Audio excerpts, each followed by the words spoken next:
Mais en se promenant en canot le long des berges, à un moment donné, whoop, une bête comme ça apparaît. On dirait un peu un orignal, on dirait aussi autre chose. C'est une bête mythique. Alors moi, je me suis dit, tiens, j'aimerais ça essayer de faire sortir l'orignal de la sculpture naturelle. Alors, je vais essayer. Mais on ne sait pas qu'est-ce que ça donne. Quand on fait un geste, après, on ne peut pas le défaire. Donc, l'idée, ça serait d'essayer de faire surgir une bête de cet amas-là. Et puis, comme ça a un peu l'air d'un orignal, moi, j'aimerais qu'il s'appelle l'orignal éperméable, en l'honneur de Claude Gauvreau, qui est un poète du Québec, mort depuis longtemps. Un gars plus ou moins de l'époque du refus global. Le temps finalement qui a précédé la Révolution tranquille, qui a tout changé ici. Alors, c'était pas rien dans ce temps-là d'inventer des mots, de se situer de critiquer les autorités. Ça passait pas bien dans le camp du Plessis. Et puis c'est ce qui a, au fond, préfiguré la Révolution tranquille. Moi, je suis très touchée par Gauvreau, même si je ne le comprends pas du tout, là. C'est un poète incompris, ça, là. Alors ça sera peut-être un orignal en son honneur. Voilà. Là, il faut que je travaille, il ne faut pas que je parle.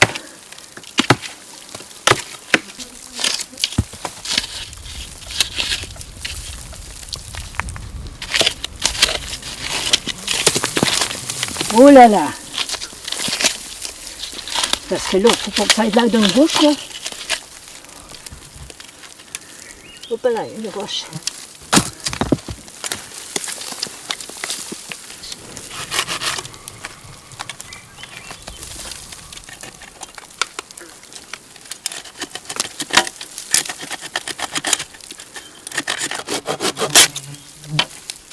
Oh là là, là, ça agite pas tout ôté.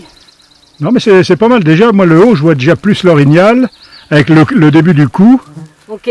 La branche, ça, je l'enlèverai parce qu'on a l'impression qu'il a pris une flèche, là. Ben, c'est qu'il a pris une flèche, c'est pas drôle.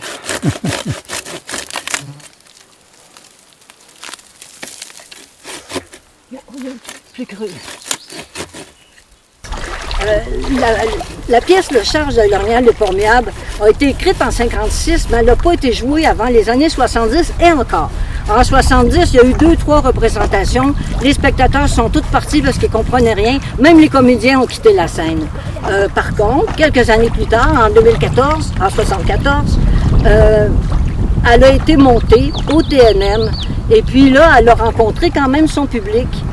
C'est une histoire terrible, c'est une histoire de torture. En fait, c'est l'histoire d'un homme qui a vécu une grosse peine d'amour et qui va se mettre dans les mains des psychologues, des spécialistes, de toutes sortes de gens comme ça, qui sont supposés l'aider à se reconstruire, mais qui dans les faits vont le torturer.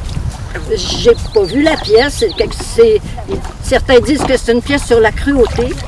Ça conteste aussi, bien évidemment, l'autorité, parce que c'était toutes des autorités, ces gens-là, qu'on remettait en question.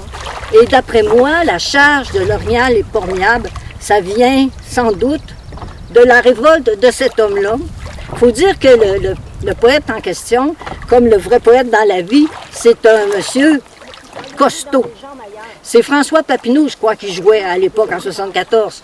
Fait que c'est un grand monsieur costaud. Puis quand il a été tanné, quand il en a eu assez, ben c'est là qu'il a dû, j'imagine, faire une charge d'orignal. Voilà, c'est la puissance qu'on voit de cette bête-là. Voilà. On va sortir de là, hein? Non. Très grosse. C'est pas nécessaire qu'elle sorte, mais il me semble que ce serait plus fun. Hé, quelle grosse, hein? On va mettre...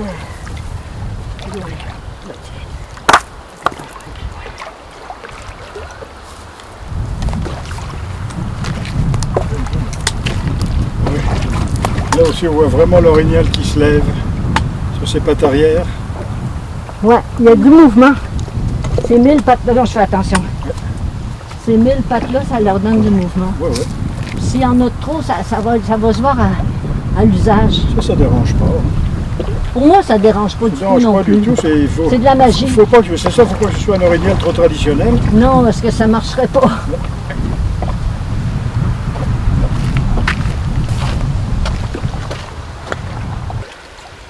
Là, je vais revenir un matin pour avoir sa silhouette dans le ciel coloré au lever du soleil.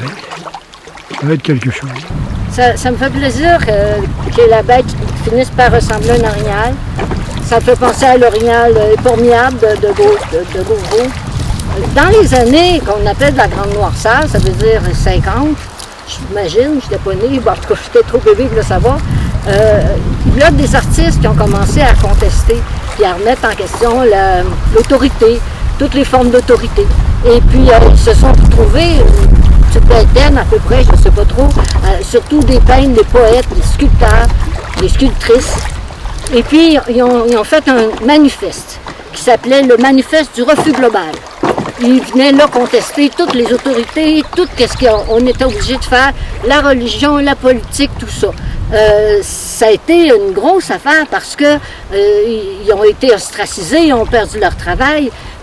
N'empêche que, même si c'était dans la fin des années 40, le manifeste du refus global, n'empêche que c'était comme le premier pas de la Révolution tranquille qui a permis aux Québécois de sortir finalement des temps anciens pour arriver à la modernité. Et puis, Beauvau, je pense pas que ce soit un signataire du refus global. C'est un gars de cette époque-là.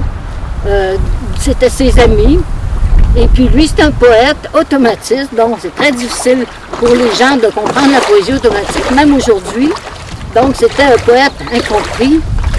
Il a fait des pièces de théâtre tellement étranges, avec des mots inventés, avec des situations dramatiques.